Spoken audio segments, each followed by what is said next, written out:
ഒരിക്കലും ഒരു കച്ചവടക്കാരൻ ആ ഗ്രാമത്തിലുള്ള ഒരു കൃഷിക്കാരൻ്റെ അടുത്ത് നിന്ന് എല്ലാ ആഴ്ചയും 1 പൗണ്ട് ബട്ടർ വെച്ച് മേടിക്കുകയായിരുന്നു.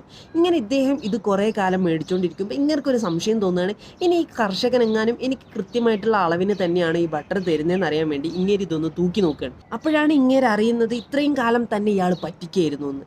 ഇതറിഞ്ഞതും ഇയാൾ ഈ കൃഷിക്കാരനെയും കൂട്ടിയിട്ട് കോടതിയിൽ പോവുകയാണ്. അങ്ങനെ കോടതി ഈ കൃഷിക്കാരനോട് ചോദിക്കുകയാണ്, നിങ്ങൾ എങ്ങനെയാണ് ഈ ബട്ടർ അളന്ന് കൊടുക്കുന്നതെന്ന്.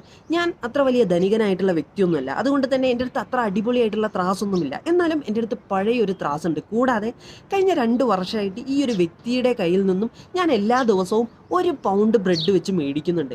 അപ്പോൾ ഇങ്ങേര് എത്രത്തോളം ബ്രെഡാണോ എനിക്ക് 1 പൗണ്ടാക്കി തരുന്നത്, അതേ അളവിനുള്ള വെണ്ണയാണ് ഞാൻ ഇങ്ങേർക്ക് തിരിച്ചു കൊടുത്തുകൊണ്ടിരിക്കുന്നതും. സോ ഞാൻ കൊടുക്കുന്ന വെണ്ണയിൽ എന്തെങ്കിലും ഒരു വ്യത്യാസം ഉണ്ട് എന്നുണ്ടെങ്കിൽ ഇങ്ങേര് എനിക്ക് തരുന്ന ബ്രെഡിൻ്റെ അളവിലും എന്തോ ഒരു വ്യത്യാസമുണ്ട്. സോ നമ്മൾ മറ്റുള്ളവർക്ക് എന്താണോ ചെയ്തു കൊടുക്കുന്നത്, എന്താണോ ചെയ്യുന്നത്, അത് തന്നെയാണ് ഈ ഒരു പ്രകൃതിയിൽ നിന്നും നമുക്ക് തിരിച്ചു കിട്ടുന്നതും. സോ കർമ്മ ഈസ് എ ബൂമർ. നമ്മൾ മറ്റുള്ളവർക്ക് നല്ല കാര്യങ്ങളാണ് ചെയ്യുന്നതെന്നുണ്ടെങ്കിൽ തീർച്ചയായിട്ടും ഈ ഒരു യൂണിവേഴ്സിൽ നിന്ന്, ഈ ഒരു പ്രകൃതിയിൽ നിന്നും നമുക്കും നല്ലത് മാത്രമേ ലഭിക്കൂ.